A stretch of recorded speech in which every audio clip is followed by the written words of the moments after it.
I'm gonna be mad at you. Good morning, everyone. Welcome to the Cincinnati Public Schools Finance Committee.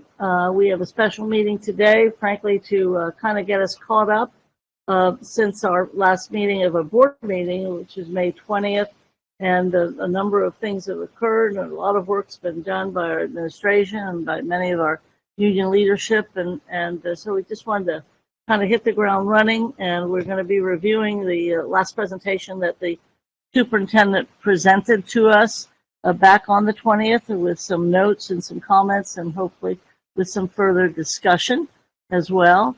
And we're going to try to, we know we have a hard stop at 11, and we're going to try to be done by 10:30.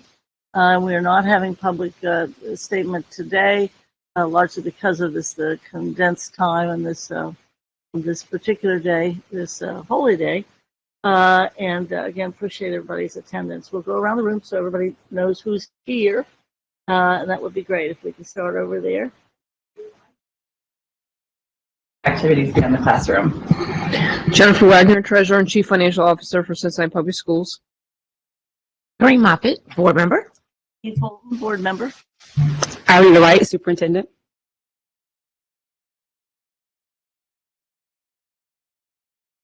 Brandon Gray, Board Member. Isaac Karn, Internal Audit. Emma Williams, Internal Audit Supervisor. Michael Gustin, Director of Business Technology. Fanny Carradine, CFOP President.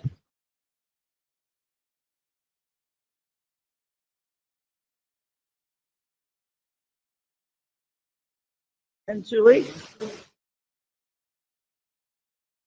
Once again, thanks everyone for being here. And Rob, if you'll put that March 20th slide presentation up for us, we'll go through these slides. The superintendent, the treasurer, has seen these notes that are attached, as have our two other members of the committee. And again, it is to refresh where we are and also capture where we've been during this pause and during the break as we've gone through the efforts. And we're passing those around so other folks will have that.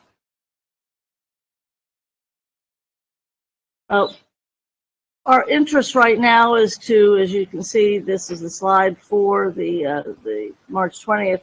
And what we want to do now is, what does the budget look like now as a result of board public discussion on that March 20th date, and meetings between the superintendent and treasurer and union leadership. Next slide, please.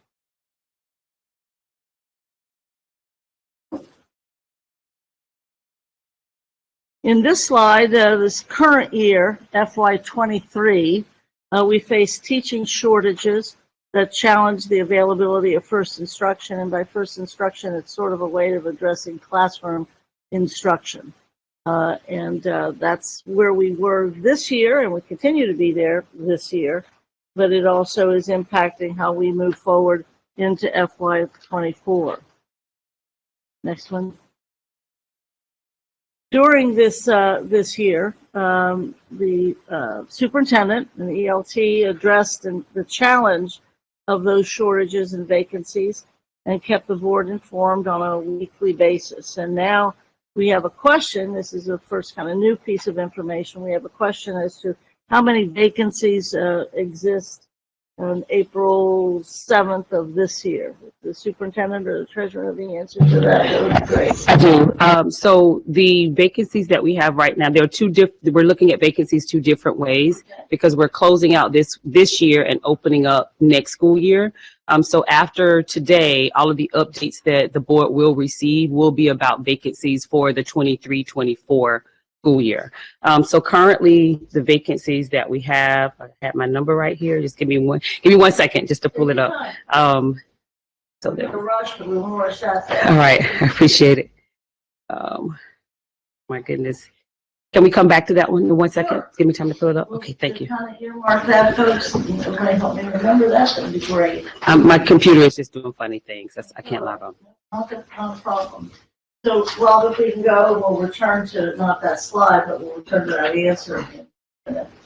And the next slide that was presented on the 20th was the budget staffing process. And for FY24 budget, the previously practiced processes were used with a different management perspective and a number of different interpersonal approaches. That was a diplomatically way I could say that we were doing both the old and also being introduced to a new. And so that kind of process and that kind of established customs and traditions, I won't say collided, but indeed they had to be merged. And indeed, as we were merging those approaches and the processes, there may have been some additional confusion and may have also helped us set the higher targets for ourselves. Next, please. Now, this is a slide that captured the imagination of, I think, the Enquirer, particularly, if I recall, and because they focused really on that red number, which was how many millions of dollars had to be cut. They didn't give any real context to that, but as we look at that, we believe it was Sellers that introduced the idea of looking in terms of budgets throughout a number of years previously. So we put on this for notes. The previous budgets were for 23 and 22, 21, 20, and 19 as listed. And Rob, if you can kind of scroll up a little bit so we can see that part of the slide. There you go. Good, thank you. And the reference was that somehow this coming year or what have you was going to be a balanced budget. Our budgets have been balanced. Would you like to explain for us, Treasurer, real quickly? So the definition of a balanced budget is the budget does not exceed the forecasted estimated revenues of the year. We've balanced to a target in the last couple of years because we were investing in the strategic plan and we knew we were going to spend above that annual revenue cycle because our spending in the previous years during COVID was lower, so we had some cash to deal with that to help reinvest and get us restarted. Does that make sense? Yes. And this coming year, we agreed that we would go back to a balanced budget. When we were building the budget last year, we agreed that fiscal year 24 we'd go back to our prior practice of having balance to the annual estimated revenue, because if you recall in the 5-year forecast, we have to show positive cash flow for the current plus the next 2 years, or ODE takes the decision making away from you on your spending. and that spoke to the issue of we've had balanced budgets, but this one was particularly balanced in more previous practices to what the actual revenue was going to be. So we held the line on from the previous year. So we were attempting to get a budget of $609 million to stay flat while we recovered from COVID and tried to figure out what we were going to continue to invest in while we build a new strategic plan. We increased it to 613. That $4 million increase was because of the CPP growth. We were dipping into the prior year levy cash. Cincinnati Preschool Promise, the preschool expansion. Both of our expansion plans have exceeded the annual $15 million set aside that we get in the revenues. So we were dipping into a prior cash reserve, knowing that if we continued at that rate, that cash reserve would be gone in fiscal year 25. And so we would have to determine how we're going to continue to fund the preschool expansion. And that expansion is not just for CPS, but there was expansion for the private providers as well. Through the preschool, Cincinnati Preschool Promise supports the private providers, and then our share of that is our public schools. Sure.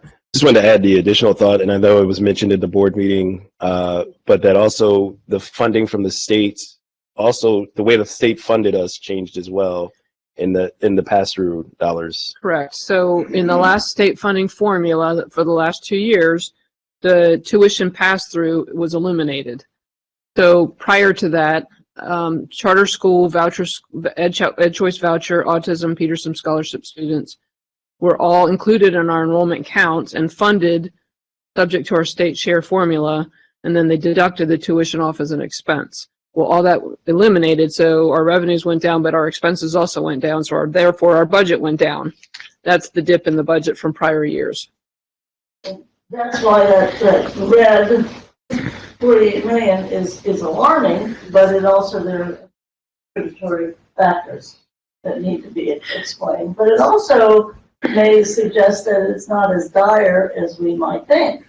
So, I mean, it works both ways from that standpoint in explaining it. But, any other comments? Anybody? Good?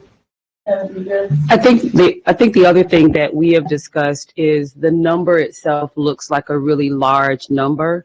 But when we look at the percentage in terms of thinking about reduction, it's about 7% of our overall annual, of our annual allocation, of a 7% reduction.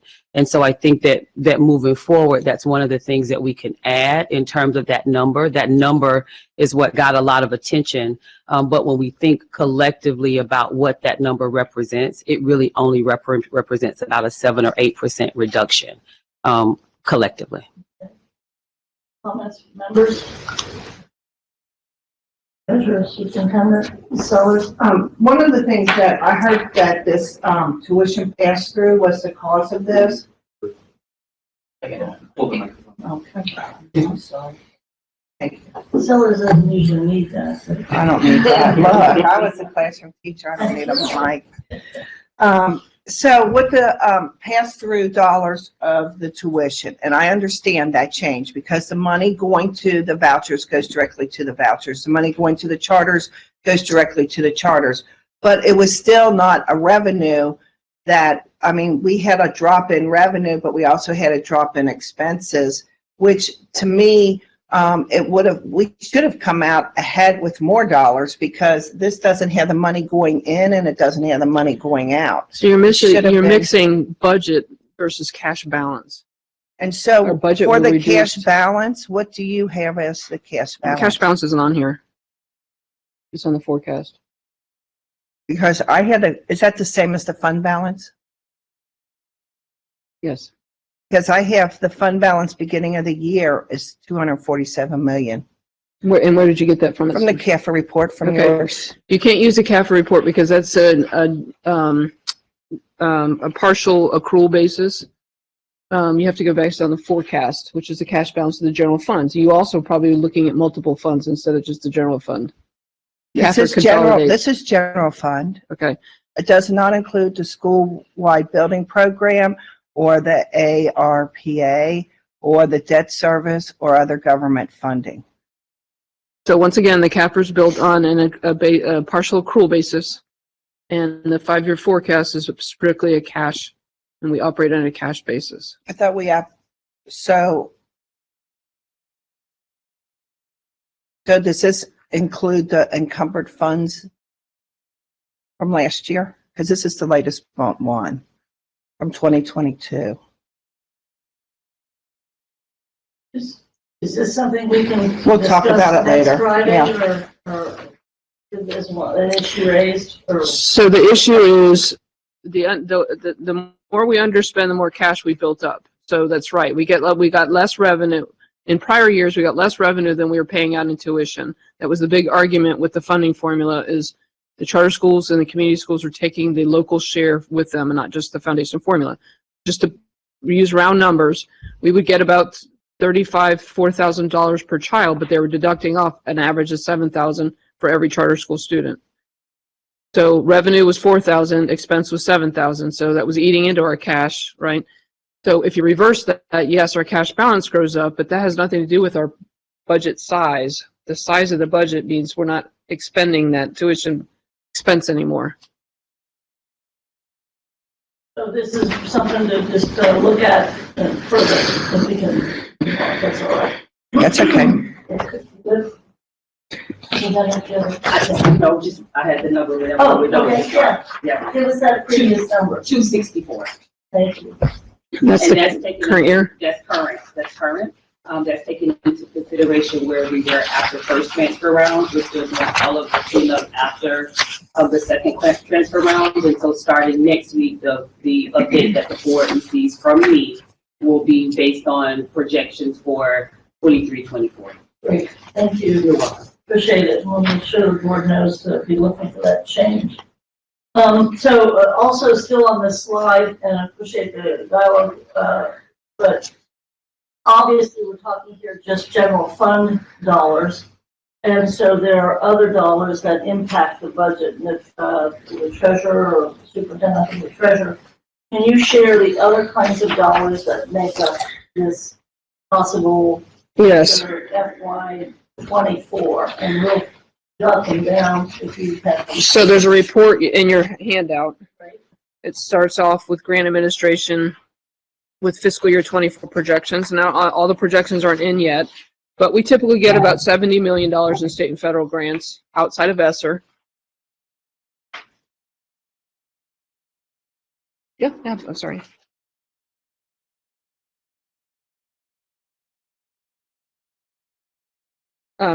So does that answer your question? About 70 million in state and federal grants on top of the general fund, and then the 3-year ESSER grant.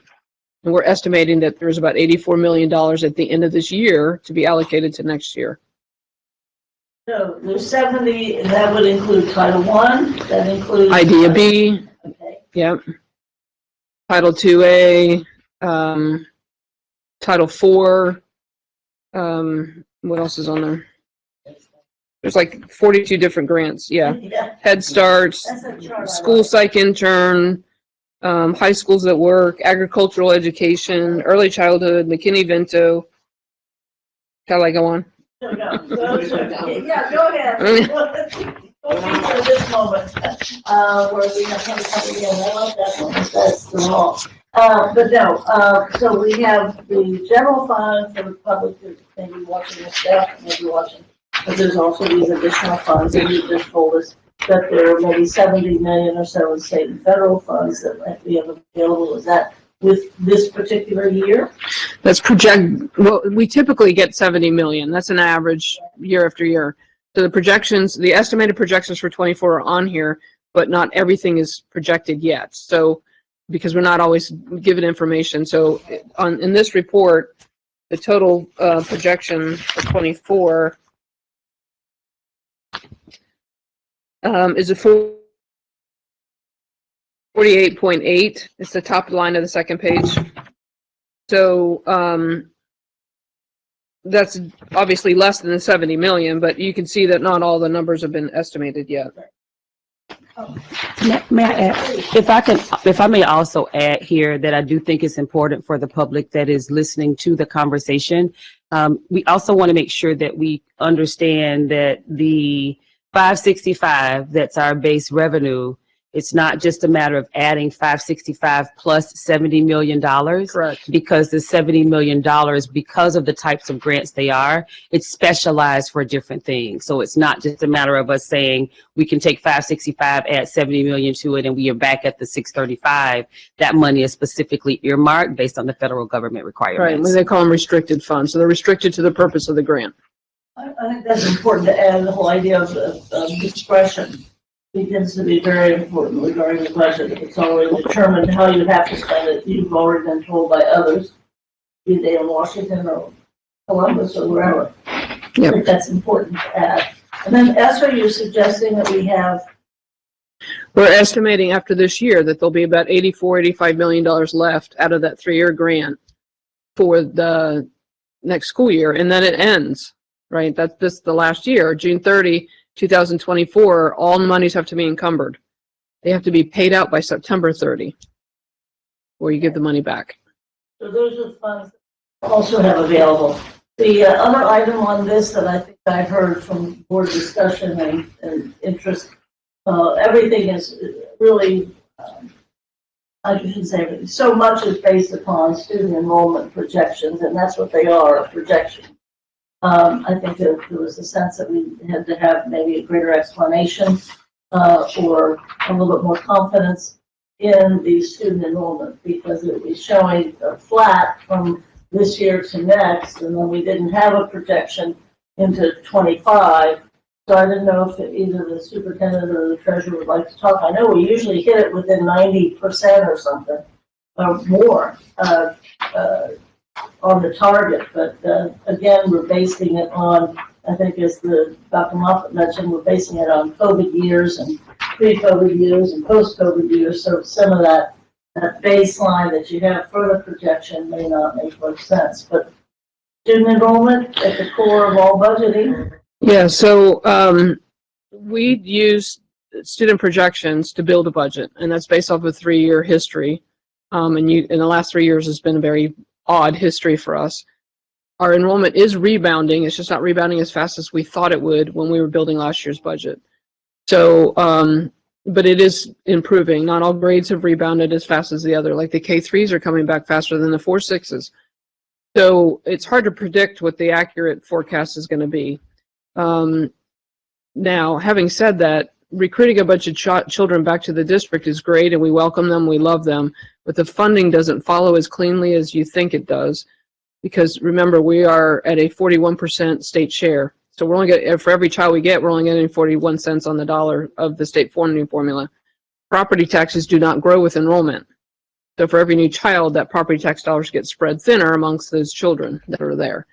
So it's not as easy to fund a return, and that's one of the criticisms of the state funding formula prior to that was they were capping we were growing faster than the formula would allow us to fund. And so we were having to go back to the taxpayers for more money with growth.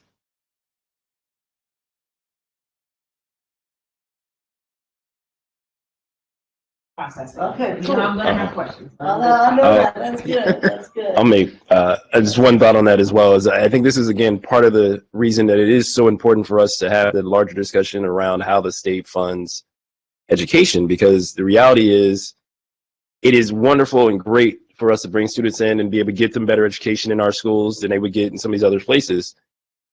But the state doesn't recognize that we're doing that. The state doesn't appreciate that we're doing that. The state doesn't really care, is what the state funding is telling us.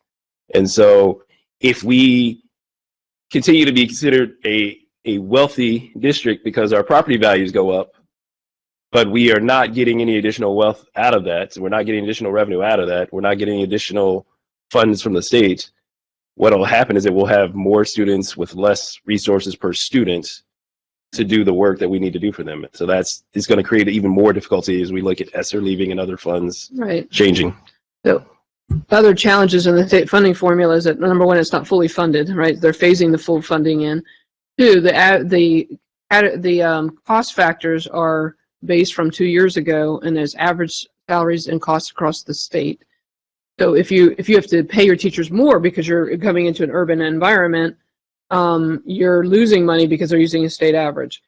They also fund based on the total number of children in a district and not in 65 different sites. So there's no concept of, 25 students who return aren't going to necessarily return to the same classroom in the same school. So you can hire one teacher, right? It has different implications. And then the whole wealth factor is always a challenge. So I do have a question, just a cursory question, especially for the public. When we talk about only receiving 41 cents per student, especially when they return, do we get extra money for students that, and that's a baseline, do we get extra money for students that qualify or go into title schools? Does that 41 cents build if they come back? So if, is 41 cents the minimum for every student, and then if they're a Title I student, we get 10 cents more? So in the state funding formula, the base cost is subject to the 41 cents. The categoricals are where they get the weighting for students with disabilities, economically disadvantaged, gifted, ELL, and career tech. Those are the 5 areas. But that's also subject to the state share. So the 41 cents is based on the state share. So we do get some extra money if they're economically disadvantaged individual students. But it doesn't increase our Title I allocation because that's based on census data, and it lags. Okay. Yes, if I could, from a board standpoint, over any number of years, dating all the way back to the facilities master plan and what have you, that's 15, almost 20 years. The commitment of boards, and there have been more than a dozen school boards when you talk in terms of every time any membership changes. And one of the consistent things that's been true for the Cincinnati School Board is growth. The wanting to dominate the marketplace. Forgive me for taking our kids into the marketplace, but when we have a real competitive effort that has been going on, and I think everybody will remember this and recognize it, that we want to be the schools of choice. We want to dominate the market among the private schools and the other non-public schools and the public charter schools, and we have. And COVID hurt us a little bit in that competition in the last couple of years, but we need to come back swinging and getting these kids where we believe that they can best be served, which is Cincinnati Public. So that's just a major commitment by the board, and it's been there. And administratively, we definitely support. I think that one of the conversations that the treasurer and I have had at length has been around this very same thing, because, you know, in most scenarios, you increase the student population and it increases your revenue. And it's not just about the revenue, it's about making us the first choice option for students in our city. But the initial goal and target, as we think about, is, you know, we look at 500 students, and because that begins to look at the health of the students that are graduating and those that are coming in. And in thinking about that, that's actually around $1.4 million. And then when we look at where that funding has to go, it's something that's really important. So it's definitely something that we are in support of, in a very, very strong way. And I think that that's one of the recommendations that you will see as well as we begin to look at district level budgets, also, because I think we do have to address it a bit differently at this point, because our charter organizations and our private organizations are definitely you know, beefing up their recruitment as well. Thank you. Yes. So just leaving that slide, there's still some discussion still about student enrollment and what that means and how that influences our budget, and whether or not we have as good a confidence, or if we have confidence in the enrollment projections, and that does determine sort of how we proceed. If we can go to the next slide, that would be great, Rob. And this slide, if we can, I think the issue here is that we had some, you know, kind of agreement, certainly on our, and even alignment among the board and the administration on the goals and guardrails, and we spent months and months, and we had the community help us with that. So there's alignment about the what, goals and guardrails. And then, as I understand it, we're starting this next phase of this plan next week or something, so that the community will help us determine the vision and the mission, which will obviously impact what we're going to be doing with the total strategic plan. And then, as we look at the strategic plan, the how obviously it has to fall generally to the administration, and most specifically to the administration, but the administration also has to have a how that somehow in our rather, I won't say decentralized, but a very collaborative district has to have some buy-in and some participation and some collaboration. And then the board has to be convinced that it's the best way to proceed. So I know that the administration's been working with community work groups to help come up with some of the how, as well as the internally been working with the administration regarding the hows, and some of that's going to be presented shortly and as we proceed. I don't know if you have any additional comment about the how, Superintendent?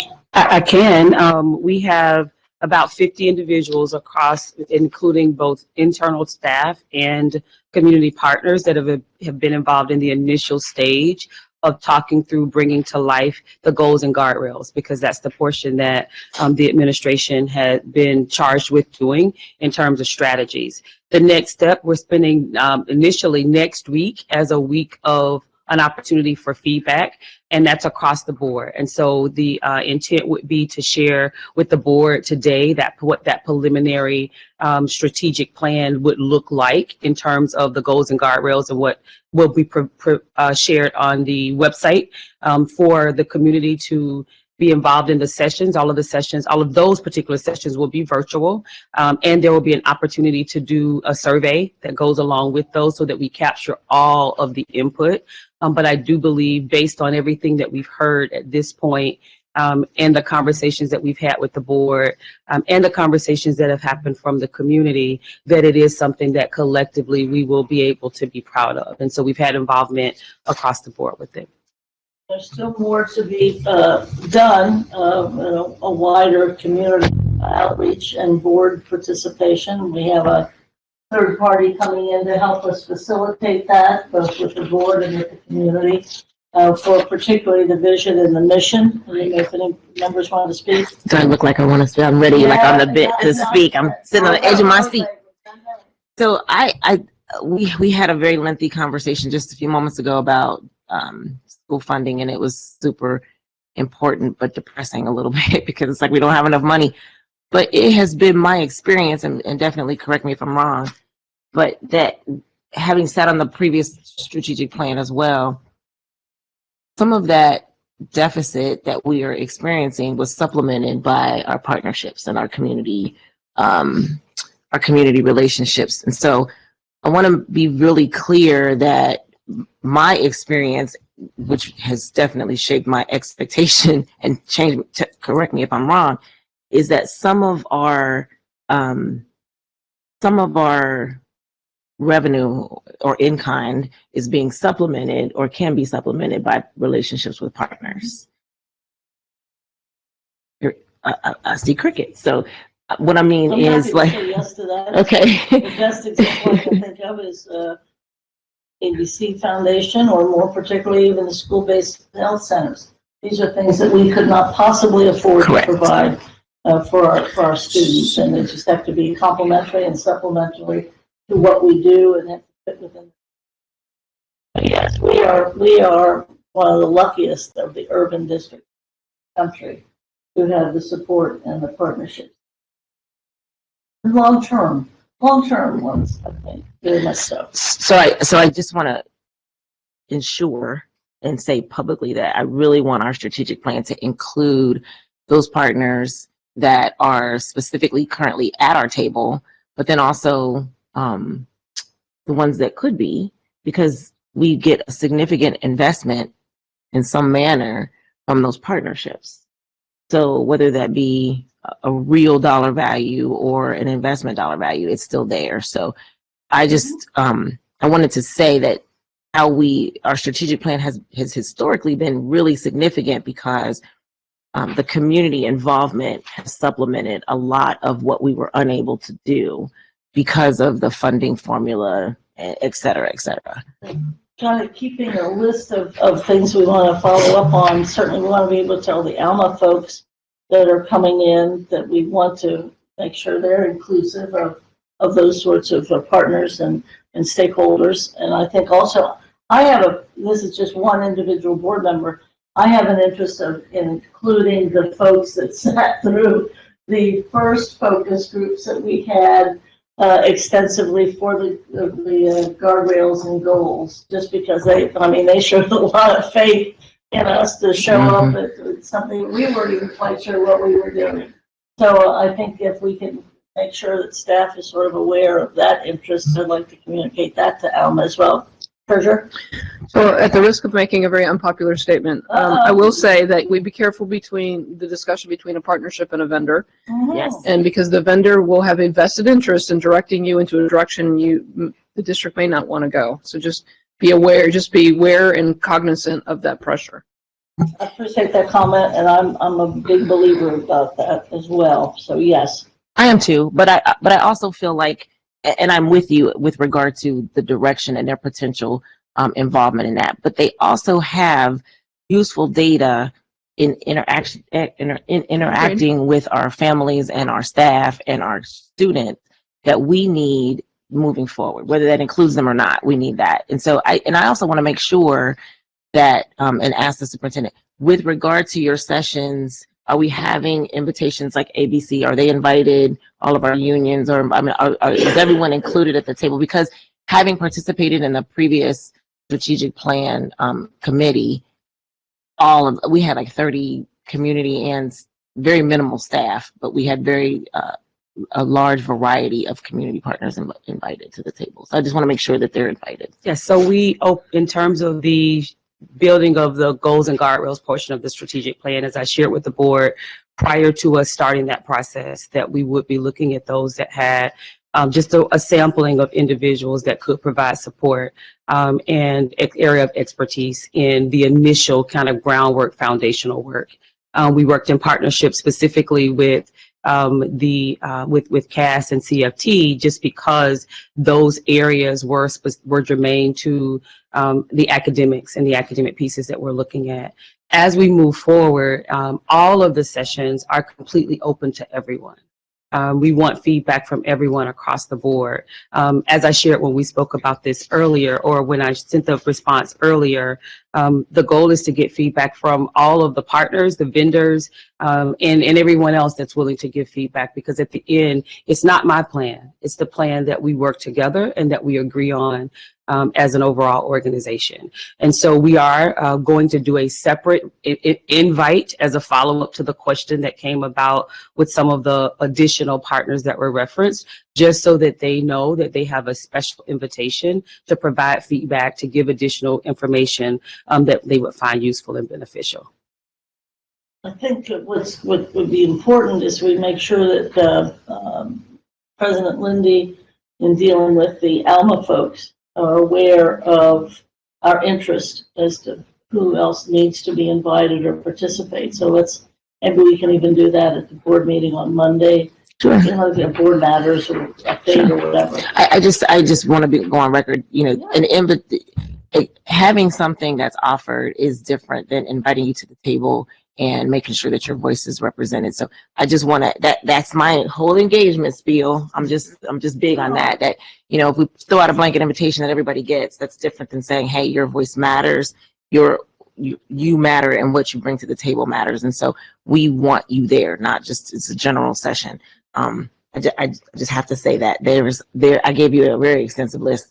City of Cincinnati, you know, Chamber of Commerce, those organizations are significant and integral to what we do here with our students. And so I just really want to make sure. Lindy, let's make sure that Let's make sure. the Alma folks get the list that you've put together. And if I can also add, just for clarity, we will, for the partners that you referenced, do a separate invite for just them. So if that wasn't clarified, I shared that, but if that wasn't clear in what I just said, I want to make sure that we clarify that. Okay. The follow-up to that was in terms of thinking about the areas that we were focused on at that time. The areas were very specific to the goals and guardrails. And so that's really where those areas were. When we think about the level of strategic partnership that you're referring to, I also thought that those individuals would be involved in the board's portion of the mission, vision, and forecasting. So that was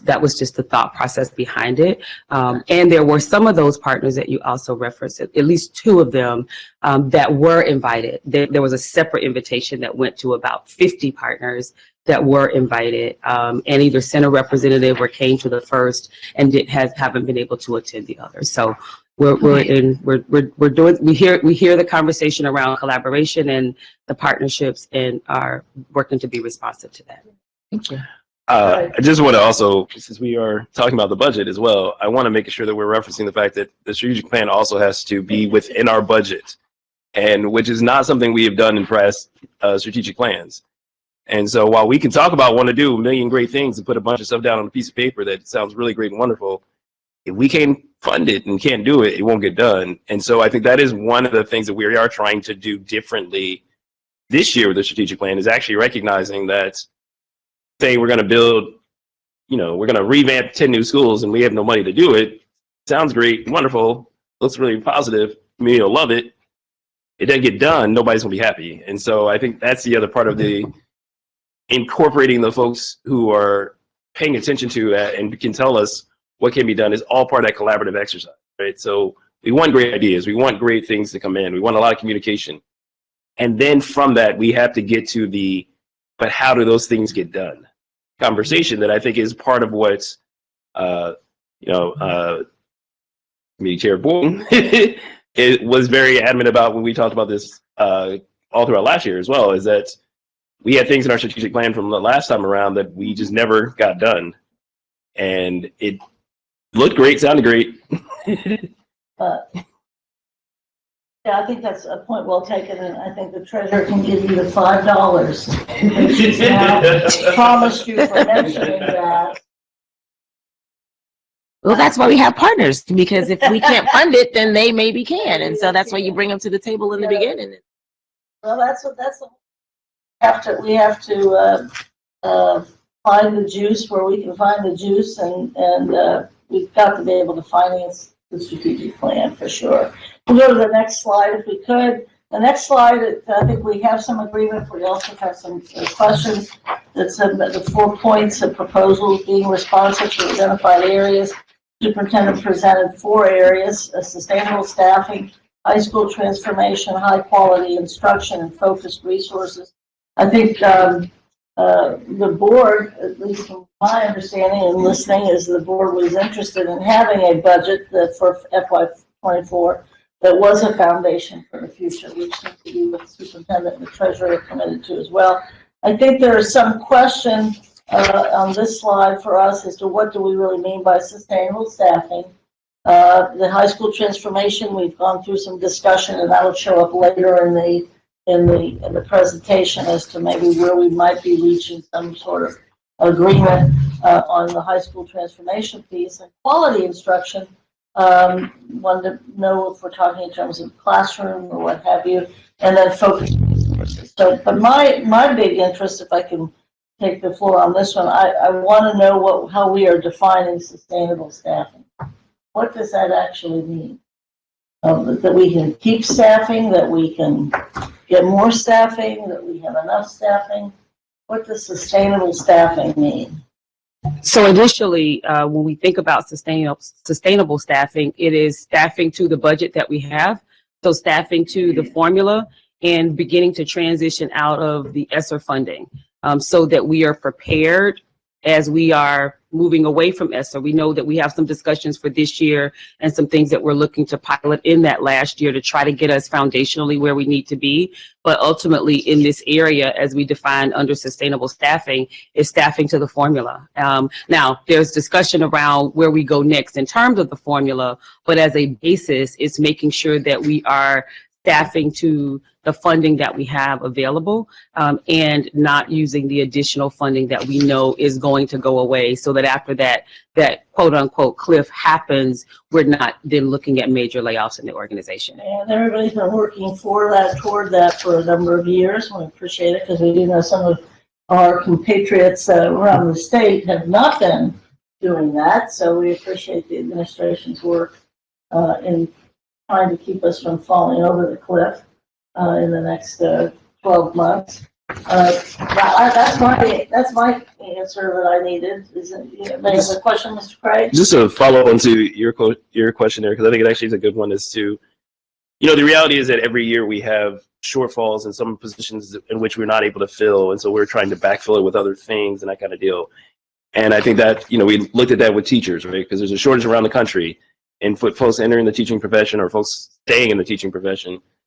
Kind of a short-term and long-term thinking about this, is sustainable staffing also recognizing that there are positions that we need, that we absolutely need, that we don't have yet, and that we need to figure out the pipeline to getting those folks there. Because I do think it's a yeoman's effort to really strive to have a full staff school. The reality is, even stuff like your janitorial staff, even stuff like your administrators in the school. I mean, heck, we have some positions where we get people moved in, and like in 2 weeks they're already gone to another position. Like, how do we kind of keep that lack of turnover? Because we know that that's also what builds greater outcomes for the students, is when they have a teacher that they've seen and they have consistently, and they have a process that teachers taught this class 3 or 4 years in a row and knows the school and knows the culture.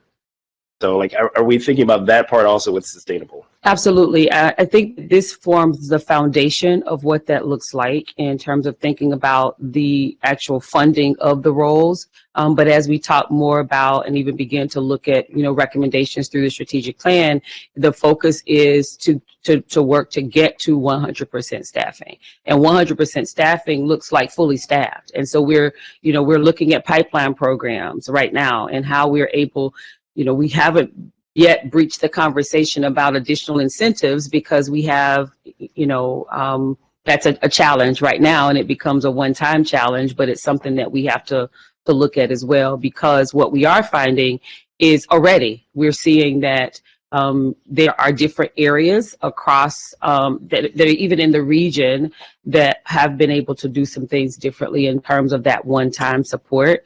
And so we're seeing something different in terms of, people taking positions, so forth and so on. So I think it's something that we have to continue to look at, but absolutely. To put that thing in context, we currently are estimating about 146 bodies that are funded by ESSER for next year. Get rid of that. So I just have a question. When we talk about sustainable staffing, and I wrote down that you said staffing to the existing budget and the funding that's available, what immediately comes to my mind is we need to be efficient. And I'm not exactly, I don't think that moving towards 100% staff necessarily means that efficiency is being utilized. So what I mean by efficiency is, are the people in the roles that they're in successfully accomplishing the goal of their role? And that's a concern for me on every level, because we've got people who are, quite frankly, doing 150% their role plus extra roles. And so it might look like this particular role needs to go away or we need to add, but people are compensating because they're doing extra work. So efficiency to me is is what I think is missing with regard to sustainable staffing. I'm also, again, I haven't really formulated this thought out, but when we talk about this budget and we talk about ESSER funds going away and the cliff, I think I'm probably one of the people that's a little bit clearer than most, because we've spent a significant amount of time talking about the ESSER. But I also am concerned about not using ESSER monies to raise academic performance, because to my knowledge, that's what the ESSER was for, right? It's for remediation. It was for spacing, et cetera. But it was to ensure that the bleeding, figuratively speaking, that the bleeding that we were experiencing from COVID was minimized somewhat. Prevent learning loss. To prevent learning loss. Recovery. And so when we talk about having $84 million in ESSER that has to be spent by next year, my mind goes towards being with sustainable staffing and being efficient, but it also goes towards, is there something that we can do even for 6 months to really be intrusive with regard to remediation of our students? Is there something that we can do to support our staff on all levels, just kind of hit it really, really hard for 6 months to improve academic performance? To me, that's being efficient. That's what I'm thinking of when I'm looking at the budget, when I'm looking at ESSER. It's going away. Yes, it's cliff. I get all that. But we also have to be responsible to the academic needs of our students and providing the staff with what they need to really get that hit in as quickly as possible as well. So I've spoken to you about this before, Superintendent, right? So this will probably be a laugh. I want us to reimagine education in that, what can we do with what we have? Brendan, to Board Member Craig's point, what can we do with what we have, which is limited, but to really increase the academics of our students, to really give them that shot? And so I hear sustainable staffing and I'm thinking, okay, but is it efficient? Are we efficient with all of the positions that we have in upper level? Can we cut there? Where can we cut or be efficient so that the academics of our students is really, really, really impacted in this short term that we have? So that's what I'm kind of looking for. And I heard sustainable staffing and I immediately thought, but are we efficient? And when you said move towards 100% staffing, I don't think that that's necessarily the solution to move towards 100% staffing. I want us to be efficient with what we have and then move that academic needle, because we've got people that are really, really working hard. So this is why they elect 7 different people. Yeah, that's on the true. board, because I couldn't disagree with you more on just about everything you just said. Yeah, that's It's fine. great. That's fine. It's fine. Which is cool, and that's. She gave me space not to that you're wrong soliloquize. or I'm right, or- It's the reality.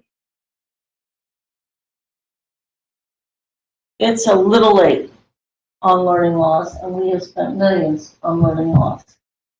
And the other piece is that I don't want to spend any ESSER dollar that I'm going to have to commit to more than 1 year. And so to me, that's that kind of one-shot deal. I'd rather be concentrating those last ESSER dollars on making sure that we have enough room for our growth in preschool and the growth in our high schools, as it was mentioned, because that was also a part of ESSER to a certain extent. So this is a cool thing that we'll be able to talk about and try to figure out. But We'll just- those dollars, as we look at our strategic plan, and I've said it before, the reality is we probably are looking down the road. God forbid, it is true, but it is true, that we're going to need either additional money or we're going to need a bond issue. And Mhm. I would rather be able to go to the people with a bond issue, proving that we are using our facilities in the best possible. Right now, we aren't. So there's those efficiencies, I think, too. So this will be a great discussion we'll have, and we'll move on to the next slide, Rob, real quick, before I start waxing unpoetic. And the next one, this is a quick one, even though it's the longest one. We have the two charts that the superintendent shared with us: budget, staffing, and processing implement. There's a number of questions there. At question, again, enrollment. I still think that that's something the board has to be convinced about. We heard very negative stories regarding the appeal process, and maybe that's because people didn't get their appeals, and so of course they're going to be negative about it. But probably looking at that, so I know that the superintendent and the treasurer have updates for us regarding some of the changes that have occurred as a result of the appeal, but more particularly as a result of the dialogue that's occurred during the pause and during the break. But on this list of questions, if I could, I for me, and this is not a surprise to anybody, again, I worry about our formulas. I know why we do them, and we have to from a budgetary standpoint, but anybody will tell you that that's probably the hardest way to ever achieve equity, is doing something in a comprehensive, superimposed, generalized formula. It doesn't necessarily work. And I also still have issues, and the treasurer and I argue about this often, about the class size. And at the heart of what we do, whether it's in the fall and we do TAC, or whether it's in the spring and we're doing budgeting, I really wonder about, kind of rethinking the class size piece. But class size is part of the collective bargaining agreement with the CFT. So that's a larger discussion, I guess, to be having. But I'm very concerned about where we are right now, as we get very transparent reports from our superintendent on a daily basis about what's happening in our schools and around our schools and the things that our kids are putting up with, and something as simple as getting the kids to and from school. I mean, there's a lot of things that we need to kind of be worrying about. But these are some of the questions I kind of heard from board members, both on the 20th and also since. But does anybody else want to highlight a particular concern that they have as we move through the slide, Mr. Craig? Not so much concern. I think something that actually came up in the discussion, and I think it was kind of a resolution to talking about this, is the efforts to hire more, recognizing that we would still start with the formula as the base points, or start with some of the formulaic, I don't know what the word is there. Like that. That is cool. I will never be. I like that. I like it. Starting with the formulaic base, yes, we'll have formulaic base. It's our new group with Mike Morosky, right? But starting with the formulaic base and then building the opportunity to hire more, recognizing that even this year we didn't have a full set of teachers on the standards we had, or a full set in other positions. I know from talking to some of the principals, as you see them in passing and that kind of stuff, there are a whole bunch of positions that it's like an arms race in some ways to try and grab folks in for those positions. because it's just the market. The market is what it is. It's a struggle for every district. So I thought that idea of this setting goals as far as what we may want to get to, while also recognizing where we are, is sometimes easier done when we say we might strive to do better than our base level. And like setting our base level through our budgets, we always may strive to do more and do better. As a follow-up to the last conversation that we had about this in the board meeting, I did President Sellers and I did have just in one of our regular meetings, as we went through each of the areas and talked about this one specifically, we really did talk about this whole idea that we posed, which is what you're referencing, of overhiring. So that we start with the conversation around ultimately where we want to go, but we don't cause a greater challenge for ourselves right now by adding those positions before we get the positions filled. And so the way that we discussed it is after we get all of our elementary positions filled, we start talking about elementary, for example, but this is just a way to think about it, is after we begin to get our elementary positions filled, all of them filled, then we begin to overhire. And so we would then look at projections for schools, work in partnership with CFT, and then strategically place those individuals in schools so that ultimately as we go, that's where we start for the 23-24 year. But then as we go into 24-25, we're starting with, okay, now we've addressed this first part of the hump. Now we can start addressing the second part of it. So that becomes a way to allow us to possibly ease into it. Versus adding all of them at one time by changing all of the projections and adding more vacancies that we're not sure that we would be able to fill. And in that interim too, there's also contract negotiations and discussions where we can finally address some of that. I'll just add real quick and then we'll go over here. The next slide, if you would go there, Rob, that last column. I know on the 20th, there was an agreement in public session about at least having this start or making this commitment to hiring these positions that are on that chart that has been shared. And I know everyone agreed to that. And that 2-year issue, Dr. Moffitt, about the 100%. Man, I've been here 15 years and I don't know that we've ever had 100% staffing. And I think, the treasurer will verify that. Man, if we would reach that, talk about transformation. I mean, it would be great. I don't know, might be too many people wandering around the school. But we've had that goal for so long and we don't reach it. So I look at why we're not, what do we need to be doing, to get there? I'll tell you, hiring people. Okay. We got to get them. Treasurer and then the president. So just a couple points. One, You gonna take issue with that? No. No. So just to address what Board Member Craig was saying, though, so that we probably haven't articulated this very well publicly. But when we do the formula, it was in the past, we do the general fund budget and then we supplement it with other funds, right? So we have been doing equity before it was sexy to be called equity, in that we use our title funds to add additional staff according to students' individual needs, right? A reading or a math specialist. We use IDEA B to supplement what we're doing in the classroom with students with disabilities. And so some other funds, Head Start and stuff like that. So I think we need to do, what I'm trying to get this district to is to be more holistic in its budgeting. So now you're looking at reports that have multiple funds instead of just the general fund, and then, okay, then we do all this other stuff. So that's one. Two, in your packet, there's a report here by school that shows you not just the dollars per school for their budget, but the FTEs, and doing ratios, student to adult ratio broken down by load-bearing teacher based on the job code of a 230. That's how we identified a load-bearing teacher versus other certificated staffs versus other staff in the building. And so that we can use the data to kind of drive some of these decisions. I will say, hate the word overfill or overhire because that implies that we're going above our financial resources. We cannot add a body unless there's a funding position in place for it. So we're going to have to put some money set aside if we anticipate adding to the current staff. Just so we know that, and that means that we have to make reductions somewhere else to make room for that contingency. So, If I could also add to that, because this is one of the ones that the treasurer and I talk about quite a bit. Historically in our district, we have underspent our Title I dollars.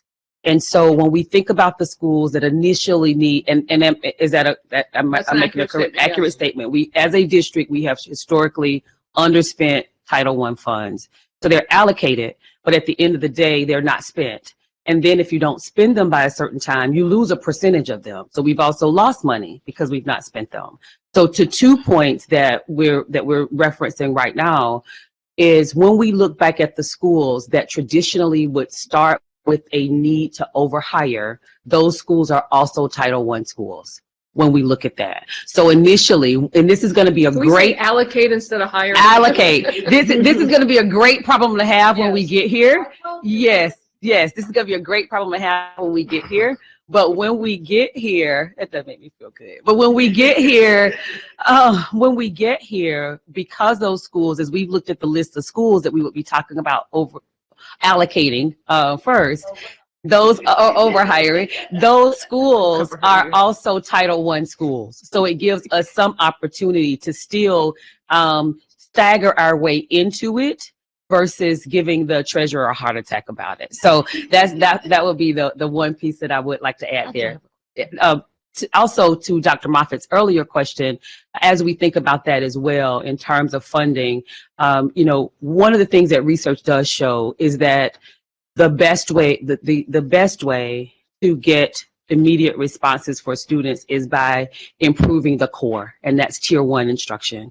And so while we think about learning loss and what happens in that space, it's really aligning with the importance of having the teachers in the classroom doing Tier 1 instruction, working with the teachers in the classroom on what Tier 2 and Tier 3 instruction look like. Sure. And then now the new conversation that has come up that has become a real popular term is high impact tutoring. Because that's tutoring that becomes, 2 to 3 days a week, about 45 minutes during the school day. Right. That's synced around particular areas. So as we're also talking about where there's opportunity within district-wide Title I, we're having those conversations as well about high impact. But our best opportunity for improving overall student academic performance is strengthening the support that teachers are getting in classrooms in terms of professional growth and development. Sure. I just have a question before we go too far.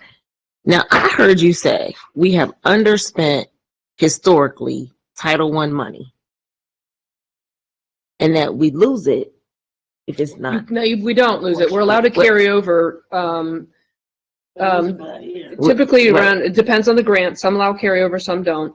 But, and then during COVID, everybody allowed everything to carry over.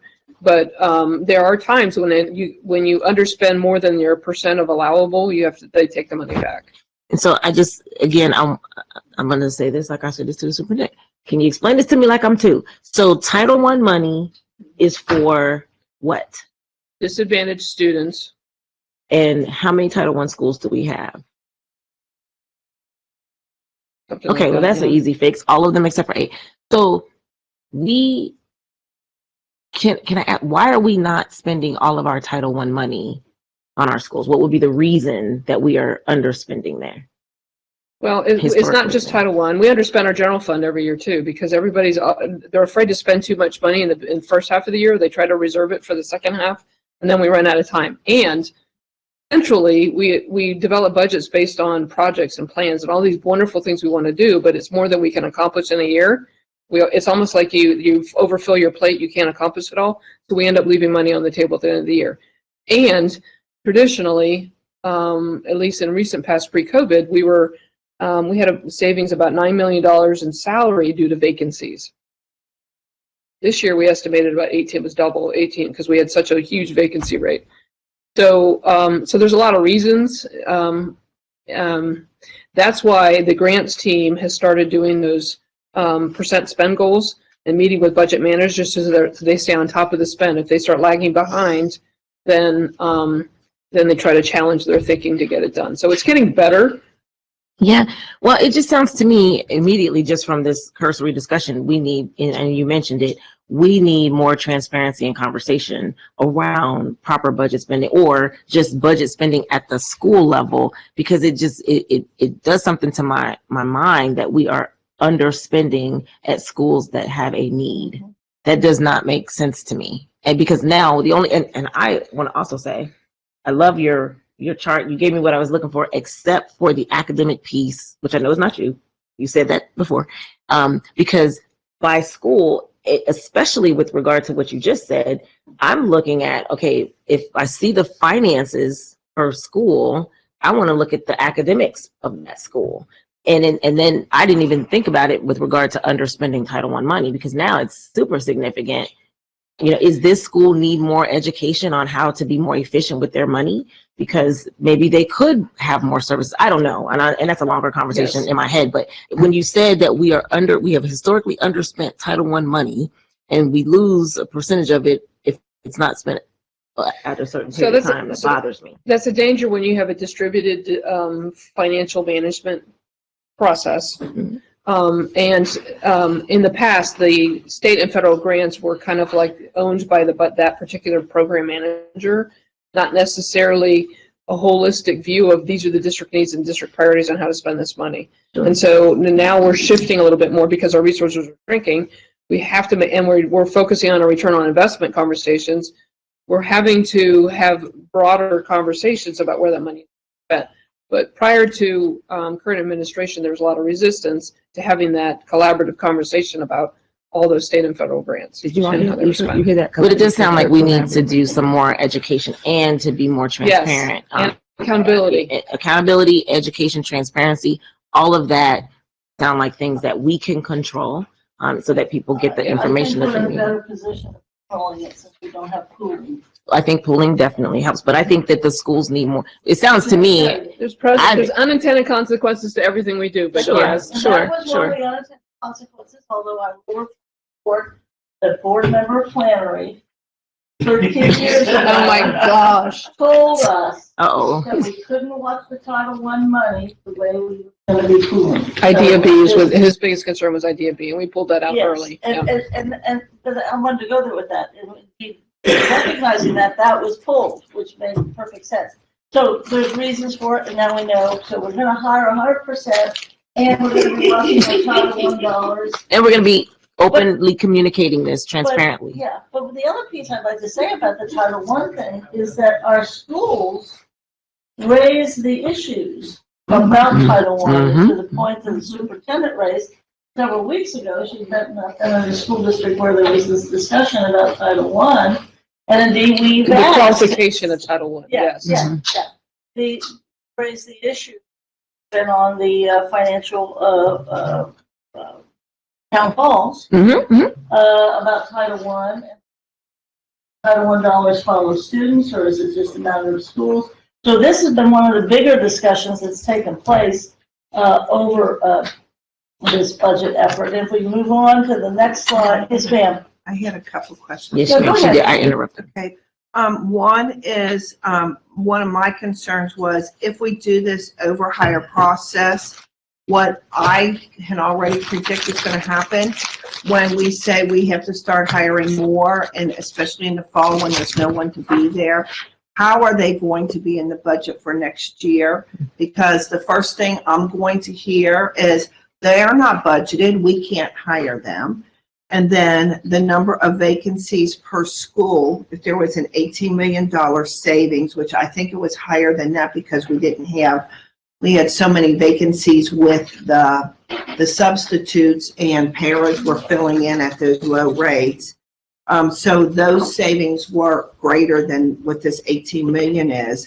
But in this chart on the student ratios, does this include the vacancies? Because I was told by schools that the vacancies were frozen and that they couldn't fill them because of, for budgetary reasons. So the report, Yeah. This year? no. Yeah. So why were they not filled on some of the positions? I have no idea what you're talking about. I have no idea what you're talking For about. you're saying for FY23, there were vacancies, which administration. There were a lot of shared. vacancies. Yeah, but they weren't filled, and you're Correct. saying. Nor were they frozen.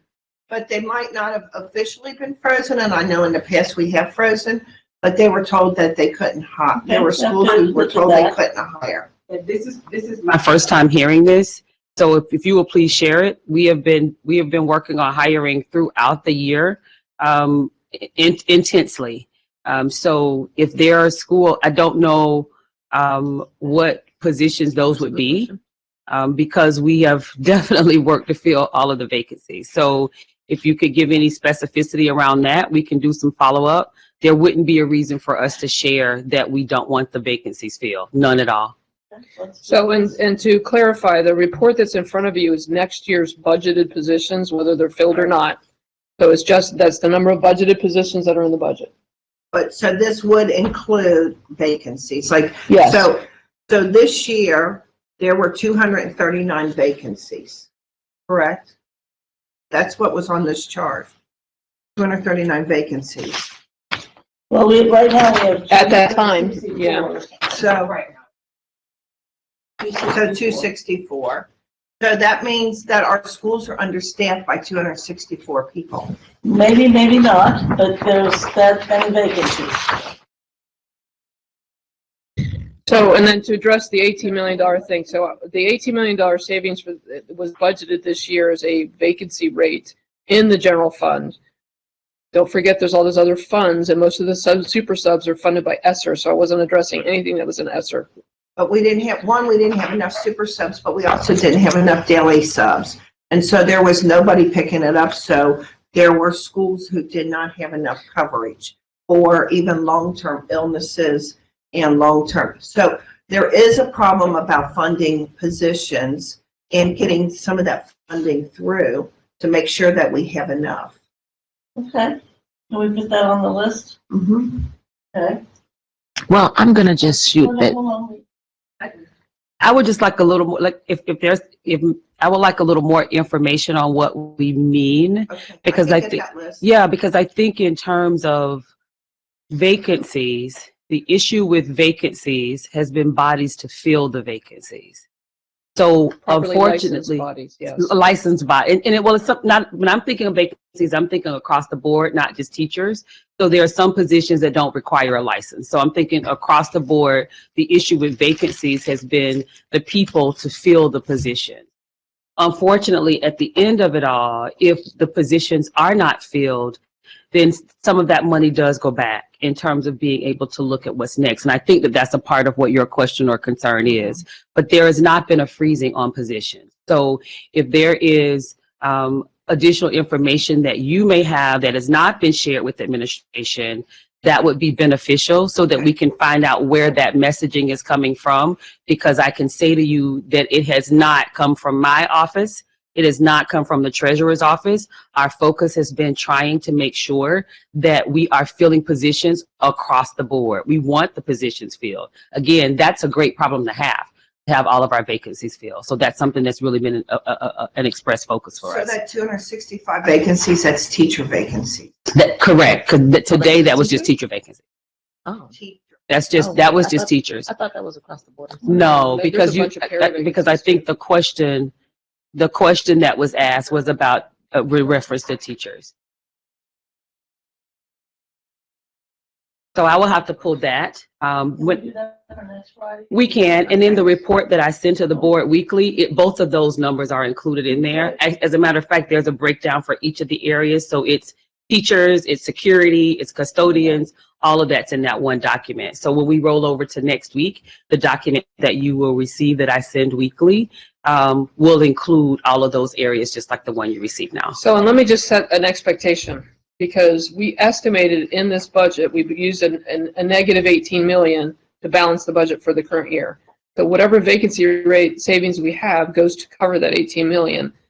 Anything above the 18 million in vacancy and salary savings can go to cash. That, I just want to make sure that everybody understands that. Just because we have 18 million doesn't mean we have 18 million more in the budget to spend. Does that make sense? Mm-hmm. Okay. Because it's allocated to those vacancies, correct? Because in order to balance the budget, we used a negative expense, salary expense, to recognize that we had a bunch of budgeted salary that we knew we weren't going to spend because of the vacancy rates. And if I could follow up on that, because that's mentioned later on and previously, again, the idea of how many people we are hiring, how many positions we're carrying is at the core of the entire budget. Correct. Period, over and done with. Right. So let's keep that in mind, and at the core of that, class size, the core of student enrollment. So this is apparently have a meeting of the whatever. Okay, this next slide, this was about appeal process. We could skip over that. I think I mentioned it. Of course, people didn't win their appeals or upset about not winning their appeals. It makes sense. It was limited success. That was my diplomatic way of saying that. And then we get again to this kind of cylinder approach regarding surplusing, and that falls really to, and I don't know that she has to do that today, but maybe if you can be thinking about doing that for next Friday, President Sellers, is the whole surplusing piece. I know we have at least one board member that wants to not ever have TAC again, and the surplusing is sort of in your bailiwick. Do you have any comment about this particular slide? All we did was follow up with CFT and other union leadership regarding the vacancies that we started to get on now, vacancies for all of the ones that are vacancies within the ASPE collective group, and then also teachers. So maybe we'll be addressing that very specifically on Friday, next Friday. Julie, do you have any reaction to the surplusing? I know you and the superintendent have met about this. I think that, I think there's going to probably be some disconnects that because they changed the class size on when they were doing the budgeting for the elementary schools, that there were teachers who were surplus in, who just have the elementary license, and there's not enough vacancies at this time for them to fill it. So they over surplus. If we would even reduce the class size by 1 or 2, it probably, those positions would probably, we wouldn't have those vacancies. Now, I think that some of it is we don't know how many people are going to resign. Right. And how are we going to? Record number. I'm hearing record. And so people, it is not just even with the teachers, it's with the paras, it's with administrators, it's with clerical, it's with everyone, because, and part of the problem, I believe, of the number of they did have this year, so everybody was having to do more with less. And so teachers were having to cover for when a teacher was out because they didn't have a sub, because there's not enough subs. Paras were having to sub because, and so then they're not doing the job that they were hired to do. So then the teacher is the classroom where that para is supposed to work, is they can't do what they had planned to do. And so it's just this overall melting down of not having enough staff, and the overall impact it's having on teachers and paras and all employees' mental health. Yep. Superintendent? So the only thing that I would add to that in terms of vacancies, right now we are at about the 264 number that I provided. Historically, based on what's been provided to me and what I've shared with the board, is we hire about, or we have vacancies for about 375 every year. And so if we think about that for where we are right now, we're about 100 off from where we typically have been. We don't, to President Sellers' point, as she and I have talked about this as well, we don't know everyone that is going to resign or retire for that matter. And so we're not in an overhire situation yet, because we don't know where we're going to end at the end of the school year. But again, that would be a great problem to have if it comes to that, because there will not be a reason at all for us to do anything with removing teachers. On the 300 a year, we usually have to about 375. 375. That is to deal with the attrition annually. But what we're hearing is that we weren't fully hired, maybe or maybe not, or that there were already a number of these vacancies, 264. Does that 350 get added to 264? Subtract it. So think of 375 as the end game number, with the 264 with where we are right now, being the numbers that we have currently. But I thought the 300 and some was attrition, leaving or going away versus things that we'd never. Some of Higher. it, some of it would be growth, because remember, we've added schools back and we've been growing over the last couple of years, right? So some of the 300, We will. some of the 300 were retires, resigns, and new growth. Like we were adding a grade level to Cairns every year, and a grade level to Leap every year, and a grade level to Spencer every year. So that was growth. That would be included in that average of 300. So it's not a perfect Okay, so I'm scenario. just gonna put it out there, like next Friday, we have 375 and we have 264. But you're saying I shouldn't be adding those two numbers. I should be subtracting 264 from the 375. Correct. So we're down. If we think about average. I think maybe one way to think about this, though, at least from what I'm hearing, is that when we get to the end of the day, at the end of the school year, when we're looking at what positions we need to hire that have not been filled, each year we've had 375 teacher positions that we average every year to hire for a myriad of different reasons, whether that's vacancies that never got filled, whether that's Retirement. retirements, whether that's folks who just decide they don't want to be a teacher in the district anymore, whatever the case may be. What we have right now is we have that level of vacancies is the 264 number. So it's maybe not necessarily the best comparable to do to the 375 of all of it, and understanding until we know what folks are going to retire, who are going to resign, those type of things. Those numbers may go up. Those numbers may, not go up as much as we expect, may go up more than we expect. I think the real problem that we are going to experience as a district, and the problem we've probably always experienced as a district, is that we've never been at 100% of that teacher number. So we're always going to have some level within that 375 number of folks of positions we just never filled all year long. If Or nothing, with a long-term sub. Well, I was gonna say well, over there you subs. go. Yeah. And that's also a consistent, it's one of those workarounds in this district. Mhm, TAC is a workaround. Overload is a workaround. mhm. And certainly long-term subs, it's a workaround. We do so much and we spend millions on workarounds. But if, again, going back, if we could get the original thing done, maybe there wouldn't be quite so many workarounds. But as we move on, Well, say Julie, one thing. real quick. One of the things, out of this 265 vacancies, this year, we had extremely larger number of resignations. From the beginning of the school year to early January, there was about 125 resignations. And I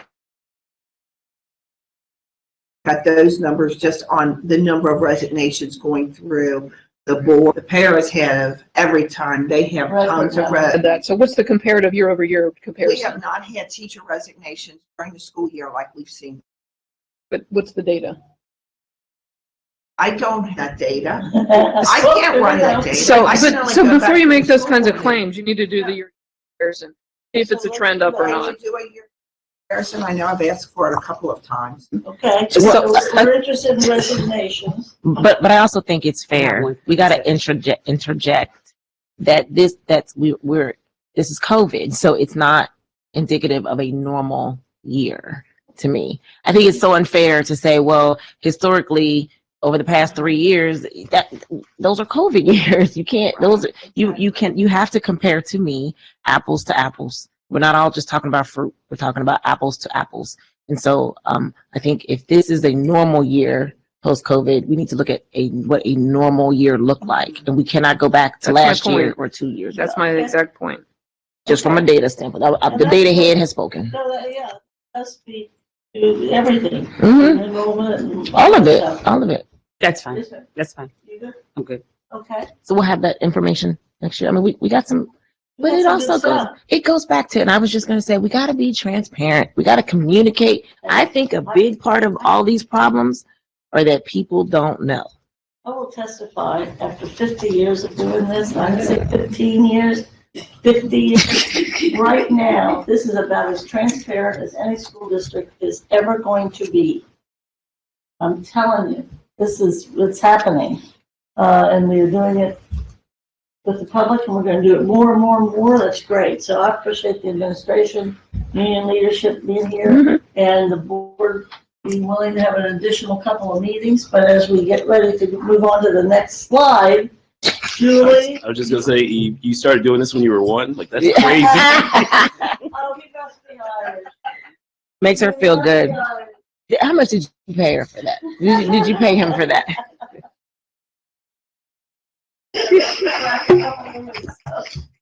Very much. Yes, 50 years, ladies and gentlemen.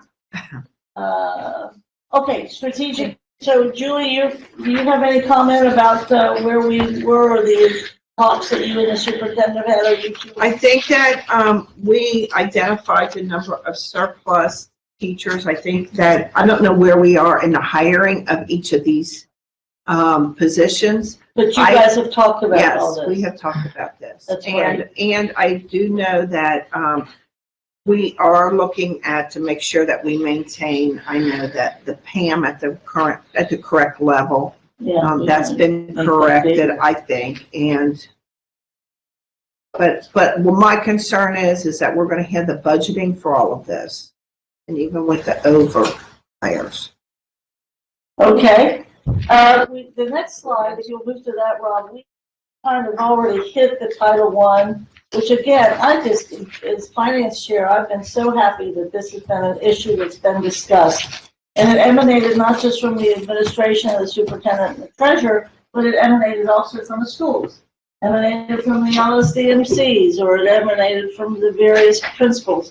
The issue of how we spend our Title I dollars, which obviously is something we needed to address, considering what we've heard today and whatever. The other piece of it too is this issue that came up in ad hoc. I think it was former member Davis that brought this issue up in ad hoc as a community member, which was the idea of economically disadvantaged, and that in order to participate in a particular food program, which obviously we needed, there were things that we had to do to declare certain things about each school that then, in the marketplace may have been kind of negative, but it did provide our kids with the food that they would need. So, I mean, there's been some really good dialogue about what to do moving into the future, both about the economically disadvantaged declaration, if you will, to participate in what's the name of that program? Community eligibility, something, participation. Provision or something. I forget what the P stands for. But we do have a team, internal team, that's relooking at the rules under the CEP program, the rules under ODE and the rules under Title I. See how we could maximize student use of those I'm funds. putting that on the list of one of the outgrowths of this rather lengthy discussion that you all have had regarding the budget. Mr. Craig? I was just going to add one thought on that same line is for my discussion when I went to Council of Great City Schools conference, legislative conference, there were a number of school districts who were trying to do things such as have every kid be free lunch.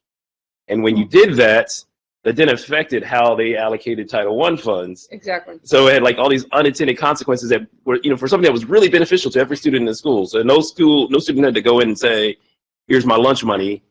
Everybody's got lunch, right? And it changed culture stuff, but then they also had to find other ways to decide what was Title I funds and how do you dedicate it and allocate it. And so it's, again, some of the challenges that we are faced with when even we want to do something with good intentions and it may be beneficial, it has those underlying consequences as a result. I think even one thing to add is, as a district, we have actually reduced the percentage of students that are in schools that would then qualify as Title I schools. So when we think about some school districts that have larger populations of students that are Title I, you don't go down to a number of just 45% of the students in the school being eligible because of the numbers of students that they have. So I think that speaks to the strength of our district overall, but it is something that's really, really important because, to Board Member Craig's point, in terms of the allocation, there are other things that can happen, even though there are federal guidelines that go along with when we can do certain things. But in thinking about that, it is there's only so much funding that still goes along with it to support the students as we're thinking about what those percentages of students are. So, you know, there are opportunities to do a wider number. There's opportunities to reduce the percentages of students in schools if we want to think about it that way. But also, it's looking at the schools that have the greatest need. You know, there's a difference in a school that has a 75% population, you know, so to speak, versus a 35% population. Just when you think about the needs of, to Board Member Moffitt's earlier point, when you think about the needs of the purpose of what Title I was for in terms of providing the support to the schools and the students specifically that have the greatest needs. So it's just something for us to think about. And I applaud the district for starting at the percent that we've started at, because that's not the norm for federally. I want to say it's about 75%. It's 70% Okay. federally, but we go down to 40%. Right.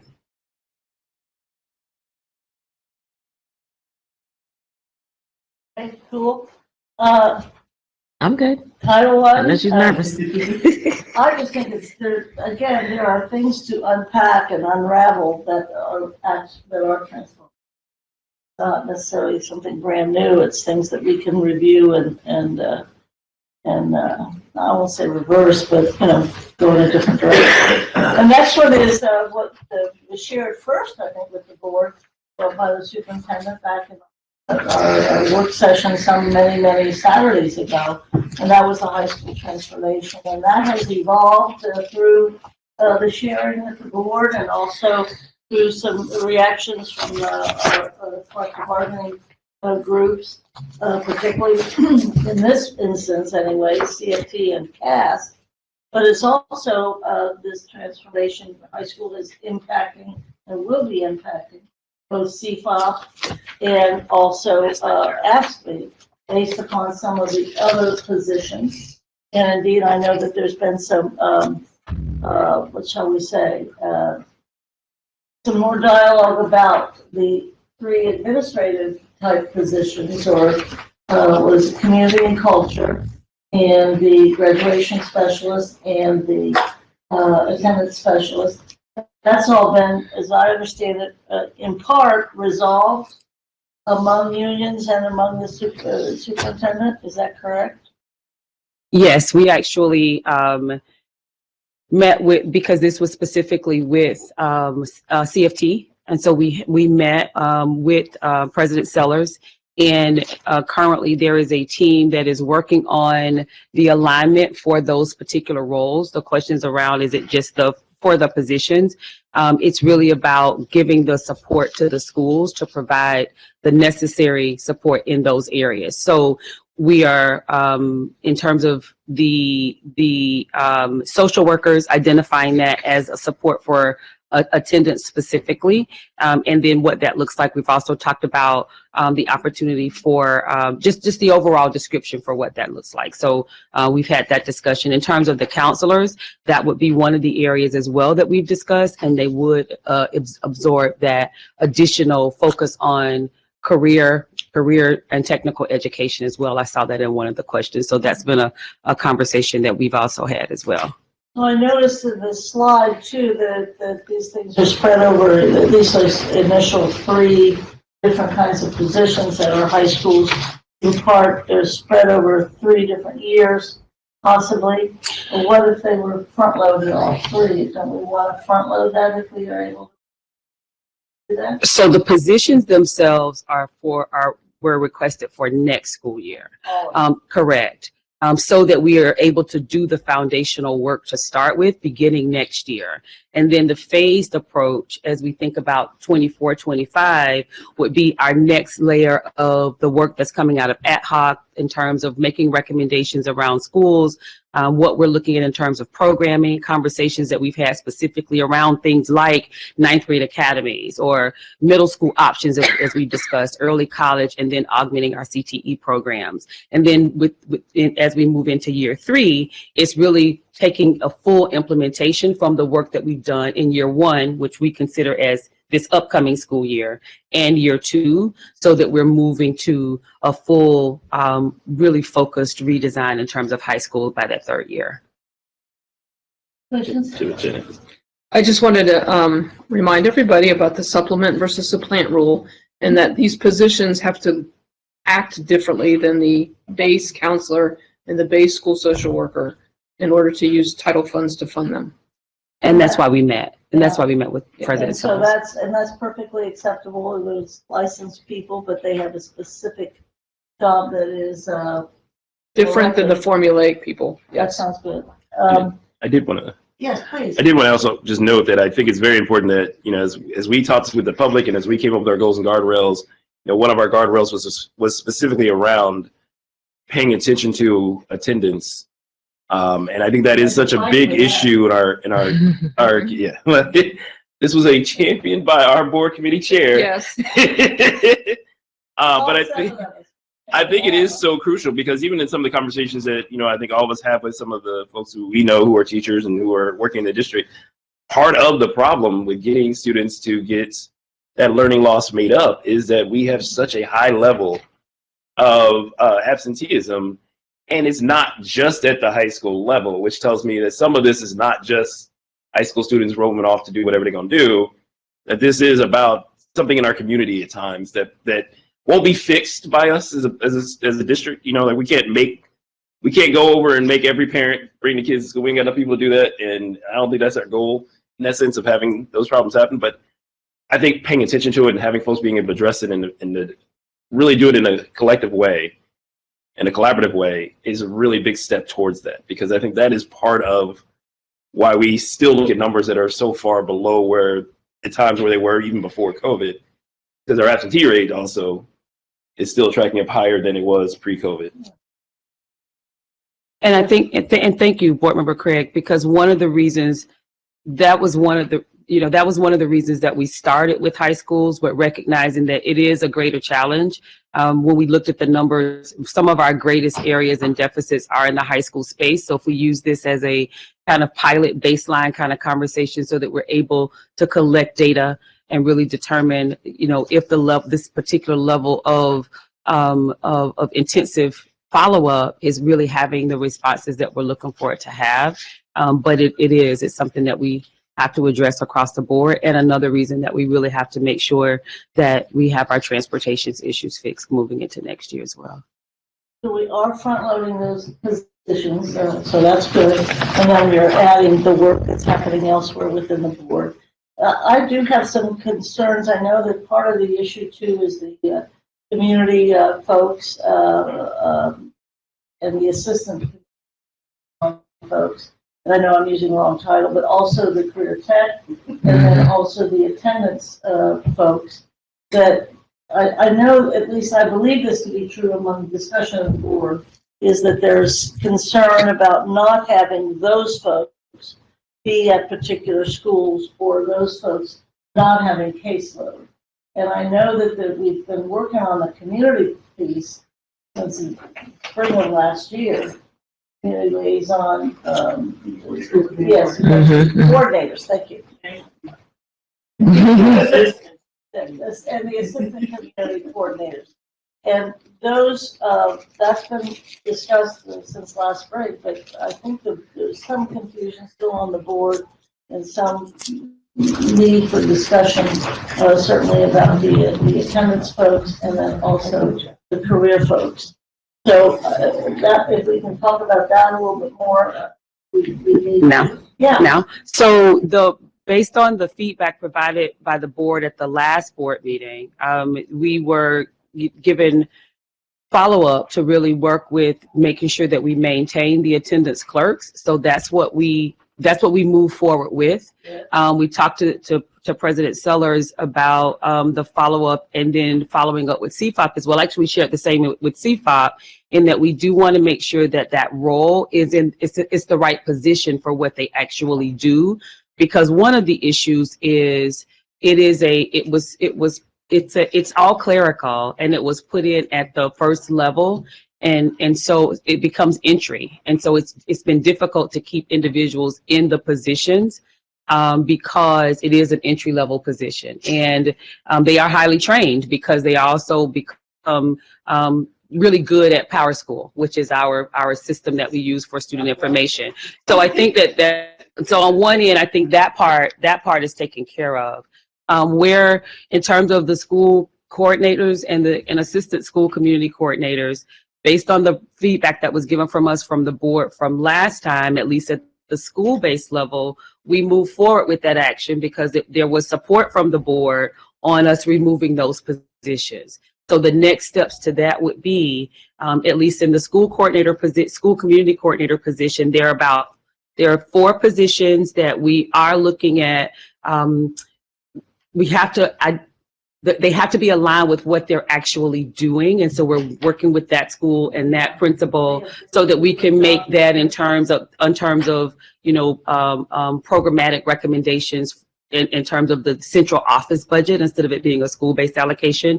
And the next step is for us to begin to meet with those individuals, meet with them individually. So one contact with each person to get a better idea of the positions that we currently have in terms of vacancies in the district where they could be most appropriately served for those that would be left in terms of that.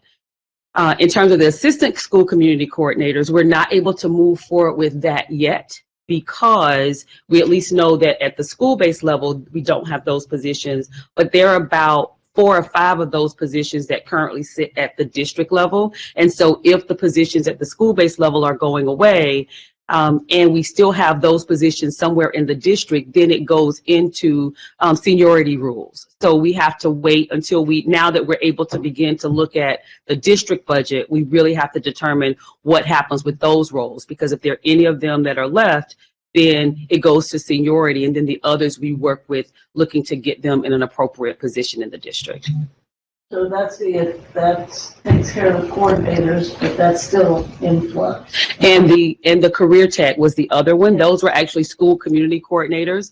The role that they were looking to do is the role that we have worked with President Sellers around, or that special guidance, that special school counselor that's being hired, that becomes a part of that responsibility for that role. So that's one of the things that makes that role very, very specific. For the attendance folks, they're assigned particular schools. They're assigned cadres of schools. Yeah, and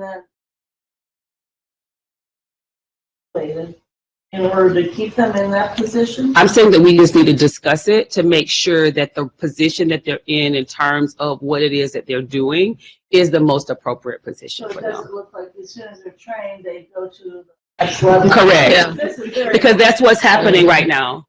Right. That's the single most important.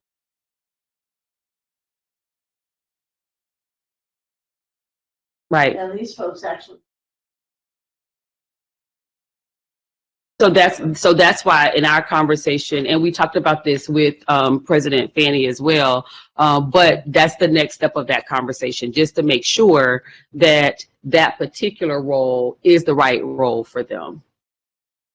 Okay. So I like to formulate my questions, and I usually think about them, but I'm still a little unclear because one of you outlined something that's very important, but also what's important to me is that people who are currently doing these roles get to switch to another position. I just don't want us to lose people who are currently doing something with regard to attendance, but then the new regulations mean that they can't do that. So I'm a little concerned on that. Well, I'm kind of confused on all of the, like there's a career tech school community coordinator position, and then there's a school community coordinator position.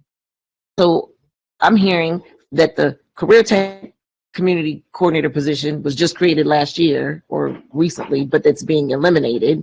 But then there's a school community coordinator position that is being eliminated that we're talking about, but we're not talking about the career tech piece. So I almost need to see if you could, like a chart of what positions, like there's the career tech positions, there's career tech community coordinator, there's school community coordinator.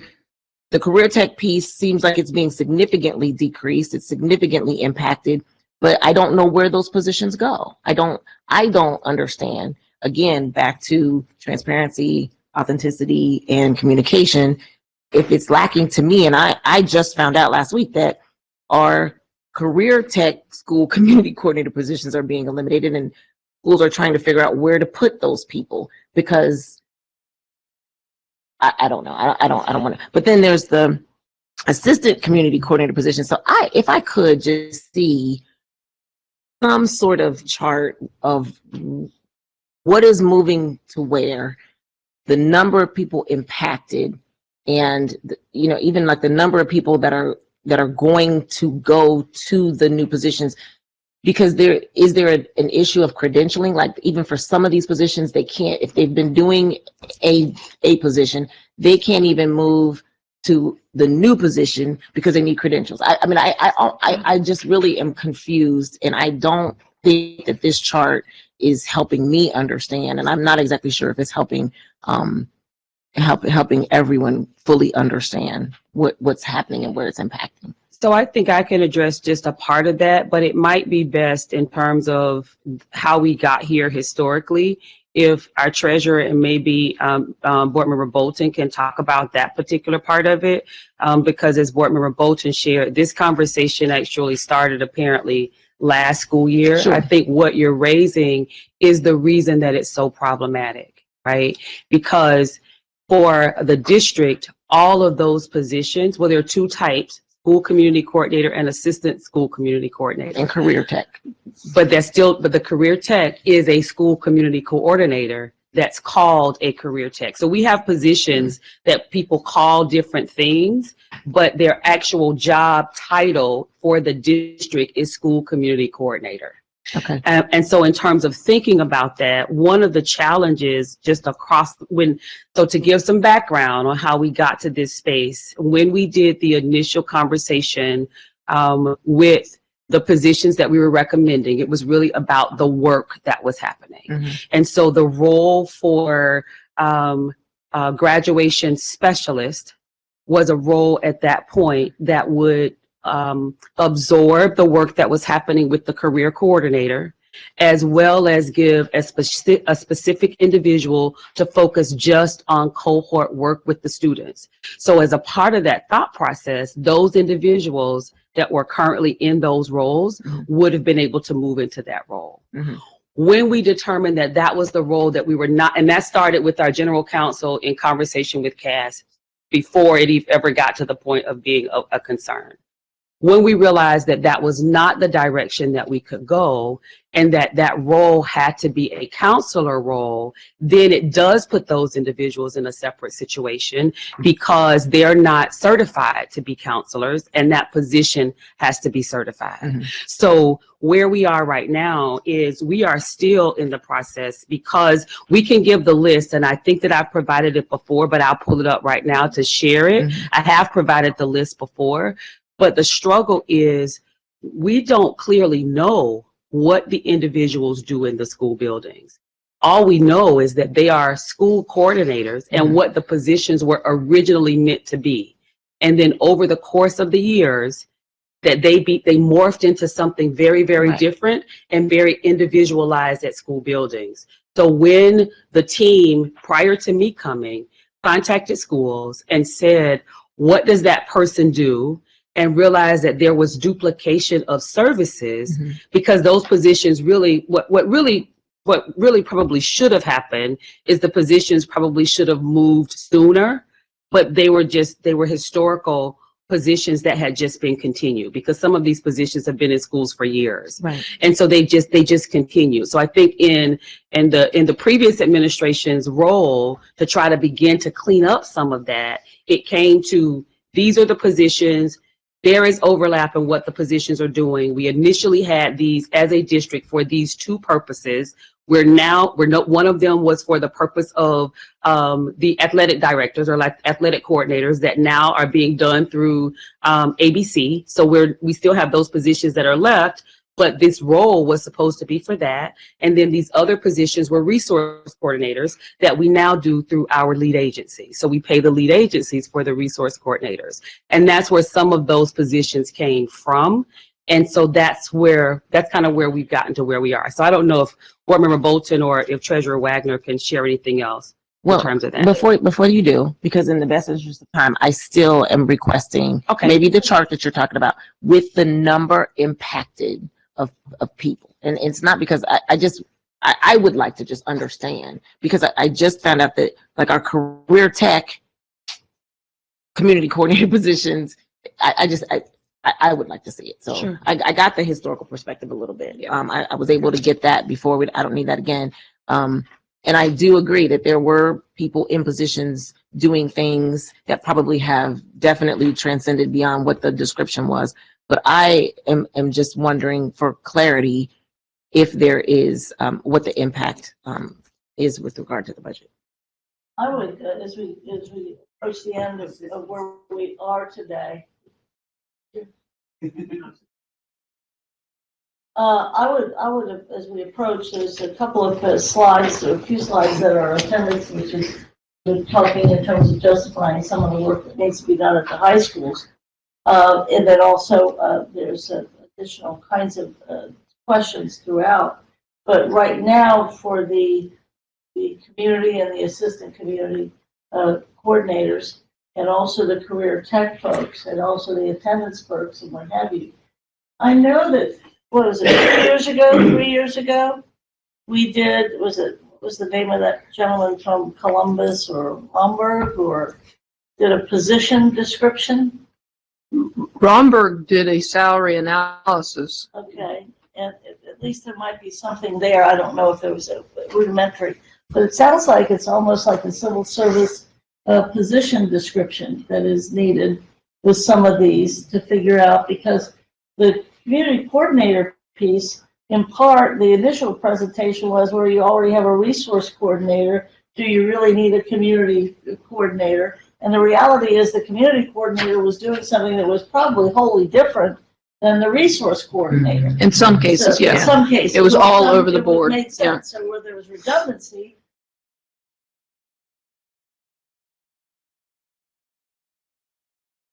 which is sort of what you've said, defining what it is, because the community coordinator piece and assistant has been a catch-all. I mean, in some places it's for music education. In some places it's Or dean. I mean, Yeah. there's positions that and I think when we think about federally, when we think about trying to align, one of the things that we have been able to do through the process is there are some of the roles that, not to say that all of the roles are not important. And so we do want to make sure that we are sitting with staff members, we're having individual conversations with them, so that as we're paired and think about the vacancies that we have in the district, we're putting them in an area of strength. But when I've had conversations with principals about some of the positions, one of the things that they shared is that particular role, the cost of the pay of the role was a bit higher than the para pay of the role. And so therefore they would put individuals in that position because they had it available versus putting them into some of the other positions that are available. And so I think that as we dig in a bit to how we're working with the team members that are already in some of those positions and really align where the support is needed, in the school buildings, we're doing that in a way that is also honoring what they've already done, but also honoring our CBAs and the positions that we have available in the CBA. And if there is a position that needs to be created because it's something that's really, really needed in a school, let us go through the process to create that, not let our bureaucracy be a challenge that schools feel like they have to go outside of what the proper protocol would be to get the additional support they need. So let us work with HR, let us work with the union, the appropriate union if it's a unionized position, so that we're able to get the right position and we're covered in terms of thinking about what the role actually does, especially in instances where the role is covering students, because we know certification's needed. Yeah, it's really quick, 30 seconds, because I know we're getting towards the end of the time, but I think this also gets in a little bit into the need for true position descriptions that actually match the work folks are doing in a lot of spaces, because I think that's the reality, even in some of the teaching roles, and even in some of the work that we're having folks do in the classrooms. It's the best way to President Seller's statement there of understanding who's teaching a class is not just we have teachers in there, but we may have long-term building subman. We may need to know what's going on with that. Do we need to address that? Is that a vacancy that's a problem that we need to figure out? But I think if we have someone who get random community coordinator who's in a classroom teaching, and we're doing that, or we have someone else who's in a role that really should be a dedicated role that has a defined purpose, that it's needed at school, that we really recognize, but we never as a district decided to make that change to figure out what the appropriate title for that position is that then it gets swept in with, okay, so we're getting rid of this level of position for these reasons, which may be very valid reasons that we're talking about. But, you know, is that the appropriate way are they appropriately in that group? And that's the difficulty we're in right now, is because we didn't do that defining of And titles. is that function needed to be Mhm. performed? And so I think that makes sense. So what we didn't get to today was the TAC issue, which we could deal with later. And then also we wanted to talk a little bit more about some of these positions that we just opened up right now to talk about. And we know that the third item on our agenda was going to be transportation, but I understand from the superintendent there's a presentation on Monday night. How? Oh, it's not Monday night. That's perfect. So we will not have to do that here. And then the other piece, what we didn't get to is central office, and that's what we can start on next Friday, besides just to follow up on a little bit of this, where we are among the unions and with the superintendent and treasurer on some of these other items, but starting with central office, if that works. Or there things that the treasurer or the superintendent wanted to bring back next Friday, particularly, or how far along do you think we'll be? I know school budgets went back out or something. They were actually, I think, due on the 5th. And Yes. so I'm sorry. So they were actually due on the 5th. Got the report from the treasurer yesterday of the schools that are still submitting their budget. So we have about half of them that are still submitting theirs. So we'll do the follow-up to make sure that those get submitted. But for the most part, we're moving along in that space. Okay. So we'll be talking about that in central office on Friday, next Friday. Yes, but just to say that the documents that I gave you today for the school budgets, there are some new information that will be added to those. There will be an additional 25 super subs added because we were able to go back and look at that. There's also an indication that we'll be adding up to 17 autism units somewhere in the district. I guess they're still trying to, we don't know, that's just what we're hearing. So that will be a challenge. And then we have some other a couple outstanding clarifying issues that we're working through. And so it's just, this changes every day. So just everything's draft until it's not draft anymore. So just keep that in mind. Okay. Well, you can put that watermark on there. Yeah, I think every title I try to put it as it's draft. in there. Yes. And we're just missing the academic piece, which I know is not you. That's you. I sent the email a couple weeks ago. I'll resend it. It was for the. She's talking on the per pupil dollar value by the budget. She wants the academic as part of this whole return on investment thing. Can I ask a question of you about that? Are you talking about the Ohio report card? It could be that. It could be that. It was I would make it with regard to what our goals and guardrails were with regard to the reading. Let me see. I wrote the questions down. It was like district spending per student by school versus outcomes. So that was what I was looking for. So I think, thank you for raising that. Thank you for bringing it up. So when we talk about outcomes, that would be a question for me to add there initially I would think about the report card number, and is that fine? Is that fine for us to use that? Sure. And would you want all areas or just progress? Or do you have a preference? I don't have a preference. Okay. It was just, it was really, and it could even be, and that's why I said with regard to what you want it to be. So if it's an elementary school and you were focusing on third grade reading, I'm just looking at the comparison across the schools with regard to spending. Okay, so we'll make it consistent and we would use the overall achievement level, right, because everything else that we've been doing in terms of recommendation, we have been using the report card, Yes. and it's because it's just something that's transparent to see. Yeah. So Okay. just a caution. So when you're talking about, these are future spends, versus the last year's outcomes. Mhm. If you're looking at the effectiveness or return on investment, you have to go backwards. So this is the money we spent versus the outcomes we got. And we don't have the outcomes yet on the money we spent that are spending this year. The timing is, so just be careful about how you use that information. Okay, so for me, just put it in the column as far as Okay. title it, and I understand that, but I don't know how we need to make that clear for everybody else, but I understand that we need to go backwards. So you're trying to determine why we're funding the way we're funding based on the students' needs from the previous year, not how effective was last year's spend to drive outcome. Actually, both. I'm looking at Okay, both, the effectiveness of the spend versus the outcome. So I think at this point, we won't have the Right. effectiveness of the spend yet. So the only thing that we would be able to add right now would be the historical data from last school year. And that would be something that we would pull from the report card. So We can do if that that's appropriate. We can do it that way, Okay. that's fine. So which budget would that be? Last year. It should be the current year spend, not the current year budget. Gotcha. Okay. Mhm. This year's Mhm. spend. This year's spend versus this year's ending results outcome, which won't come until what, August? Right. Mhm. So Mhm. it's, the timing is very challenging, and that's why it's, you just have to be very cautious of how you interpret and use the data. That's $4 Great. dollar. Great, So I'm thrilled that we're moving in that direction. So for me, we just need to differentiate. Maybe that column needs to be a specific color so that I know that it's, I'm just saying, title it, differentiate it, I understand. But if we're passing that out to other board members, we Right. just need to make sure that it's clear. So based on today's conversation, is there anything that we need to do for Monday night? Because I need time to prepare if that's the case. Yeah.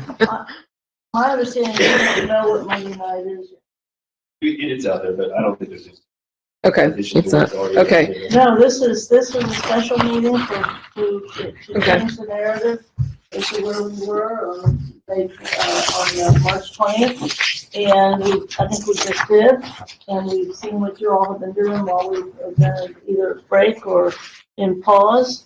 And we have some questions we get to talk about and some themes that are proving to be interesting for us, whether it's over fire or whatever. So I'm pleased, and anything else for the good of the order? With our guests, hope you didn't make you sit through too much, but at least you have our. I'll give you guys a funny, I just ordered a cushion because board member Bolton's board meetings are so long, my cushion hurts. So thank you for sticking with us. Probably get, what do they call those? The donuts. I got one, I just ordered one, like I can't fit it. Oh my gosh. Thank you all. We ready to adjourn? Yes. All right, we are adjourned.